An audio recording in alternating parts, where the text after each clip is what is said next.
नमस्कार विद्यार्थ्यांनो, माझे नाव माधुरी राजभर आहे. मी तुम्हाला हिंदी हा विषय शिकवणार आहे. आज विद्यालय तुमच्या स्वागत करत आहे. आज जो आपला व्याकरणचा धडा आहे त्याचं नाव काय आहे? समानार्थी शब्द. समानार्थी शब्द यांचं व्याकरण मी तुम्हाला काय देत आहे, कारण की समानार्थी शब्दाबद्दल पण असा काही प्रश्न येतात की ज्यांना आपल्याला नाही माहीत जातात. तरी मी तुम्हाला हा समानार्थी शब्दांचा यांचा पण सीझन करणार आहे. तर हा समानार्थी शब्दाचा दुसरा सीझन आहे. तर चला बघूया या सीझन मध्ये आपण काय पाहणार आहे किंवा काही करणार आहे. तर चला बघूया. चलणार ना तुम्ही? चला बघा. खाली दिलेले प्रश्न आहेत, तर आपल्याला ते करायचं आहे. तर चला पहिला प्रश्न करते. कोष्टक में दिए गए शब्दों में उचित समानार्थी शब्द चुनकर लिखो. इथे काही प्रश्न दिलेला आहे किंवा काही असं प्रश्न दिलेला आहे जे कोष्टक मध्ये आहे, त्याला आपल्याला शोध करायचा आहे आणि त्यांचं उत्तर पण लिहायचं आहे. तर पहिला काय आहे तुमचा? पराजय. काय आहे? पराजय म्हणजे हार. विजय, छाव, विजय म्हणजे जीत, छाव, छिद्र, प्रभाव, दीपक, पहाड, आश्चर्य, संजन, प्रिय. तर याबद्दल तुम्हाला काही शब्द दिलेले आहे, त्यांचा समानार्थी शब्द आपल्याला चुनून म्हणजे खोजून किंवा चुनून लिहायचा आहे. कळलं तुम्हाला? हो. तर चला करूया. इथे प्रश्न तुमचा आणि इथे उत्तर दिलेलं आहे. तर प्यारा, प्यारा म्हणजे प्रिय, खूप प्रिय, हे समानार्थी शब्द आहे. ठीक आहे. तर यांचा अर्थ काय होता? समानही. यांचा अर्थ काय असतं? समान. जे समानार्थी असतं त्यांचा अर्थ मी तुम्हाला सांगितले आहे की समान अर्थ. तर प्याराचं काय आहे? प्रिय. काय आहे? प्रिय. गिरी, पहाड किंवा पर्वत बी सांगणार आहे. तर इथे गिरी आणि इथे पहाड. जेव्हा तुम्हाला असं वाटतं की पहाड नाही येतात, तुम्हाला नाही त्या क्षणात नाही तुम्हाला तुम्ही विसरून जातात, तर तुम्ही याचं प्रमाणे पहाड पण लिहिणार तर चालणारही. असर म्हणजे प्रभाव. काय आहे? प्रभाव. छाया, छाव. छाया कसं असतं? छाव. जीत, विजय. जीतचं काय आलेलं आहे? विजय. तर इथे बघा. अचरज, आश्चर्य. अचरज काय आहे? आश्चर्य. छेद, छिद्र. छेद म्हणजे छिद्र किंवा तुम्हाला छेदना पण लिहिणार ते पण चालणार आहे. भद्र, सज्जन. दीप, दीपक. काय आहे? दीपचा दीपक. काय आहे? दीपक. हार, पराजय. हारचा काय येणार? पराजय किंवा इथे पराजय होणार, हार पण येणार. आता आपल्या समोर आले आहे दुसरा प्रश्न. काय आहे? दुसरा प्रश्न. तर चला बघूया. दूसरा प्रश्न काय है? विभाग अ और विभाग ब में दिए गए समानार्थी शब्द को जोड्या बनाओ. इथे विभाग अ आणि विभाग ब दिलेले आहे. तर आपल्याला काय करायचं आहे? त्याला जोडून करायचं, म्हणजे जोड्या जोड्या लागा असं करायचं आहे. तर पहिला काय आहे? पियुष. आता मी तुम्हाला इथे उत्तर नाही दिलं आहे, कारण की तुम्हाला विचार करायचं आहे की याचं उत्तर काय आहे, याचा काय आहे. तर तुम्ही लवकर विचार करा. लवकर, मी वेळ करत आहे. लवकर विचार करा. करा लवकर. नाही. तर चला, पहिला काय आहे? पहिला आपण प्रश्न बघणार, मग नंतर उत्तर बघणार यांचं. पहिला आहे पियुष. तर यांचं उत्तर काय येणार? सांगा.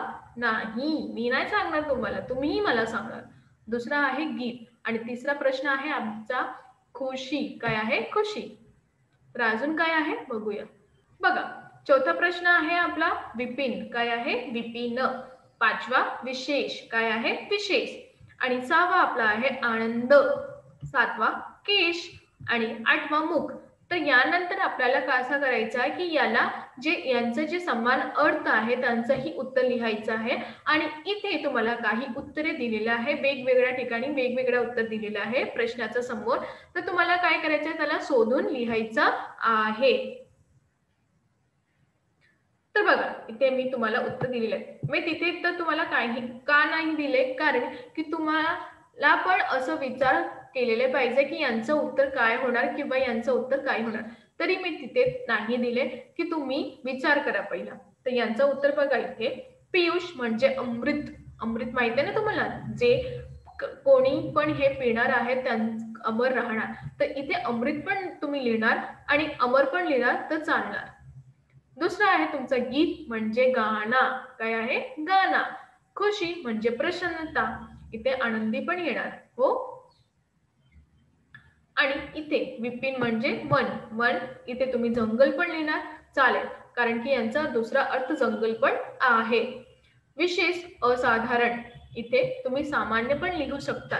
असाधारण म्हणजे सामान्य. आनंद हर्ष. आनंद कसा असतो? हर्ष. केश बाल. काय आहे? बाल. इथे मुख मुह. तर याप्रमाणे याचा अर्थ असेही दिलेले जात आहे. आता बघा आपण बघणार आहे प्रश्न तिसरा. कोष्टक में दिए गए शब्दों में से उचित समानार्थी शब्द चुनकर लिखो. आता इथे तुम्हाला काही प्रश्न दिलेले आहे आणि इथे तुम्हाला कोष्टक दिसत आहे की नाही सांगा लवकर. दिसत आहे. तर या कोष्टक मध्ये तुम्हाला असं पाहण्याचं आहे की यांचं उत्तर काय आहे. तर पहिला काय आहे? प्रारंभ. तर यांचं उत्तर काय? सुरुवात.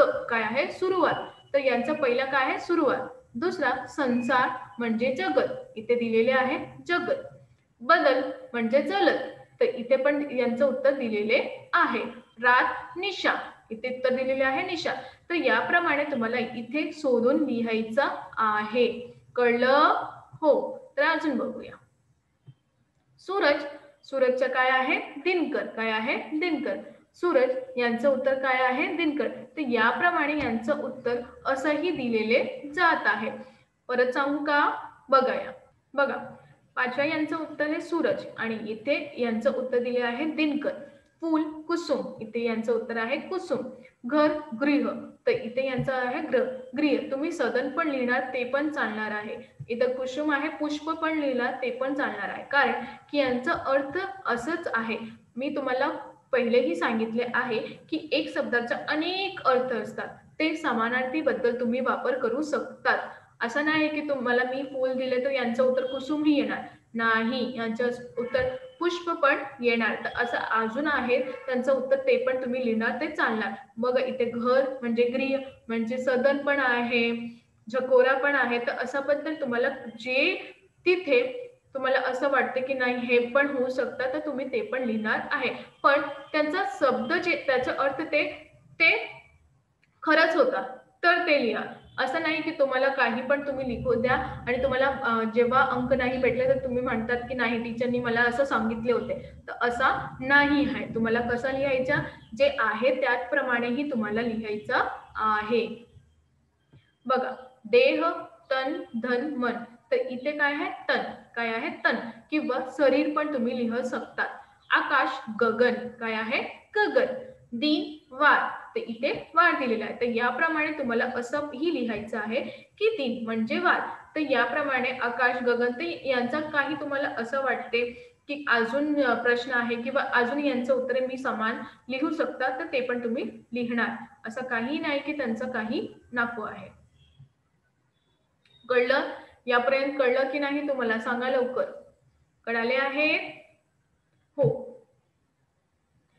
तर आज आपण काय शिकलो? आज आपण हे शिकलो की जे समानार्थी शब्द आहे त्यांचं उत्तर किंवा त्यांचा प्रश्न कशाबद्दल येणार. तर या प्रमाणे तुम्हाला हे तुम्ही पाहणार की कशाबद्दल येणार आणि याच ठिकाणी तुम्हाला असं पण पाहण्याचं आहे की याबाबत समानार्थी शब्दाचा अर्थ किती आहे, एक शब्दाचा अर्थ किती आहे. जेव्हा तुम्ही हे पाहणार तुम्हाला कळणार की समानार्थी शब्द किती उपयोगी आहे.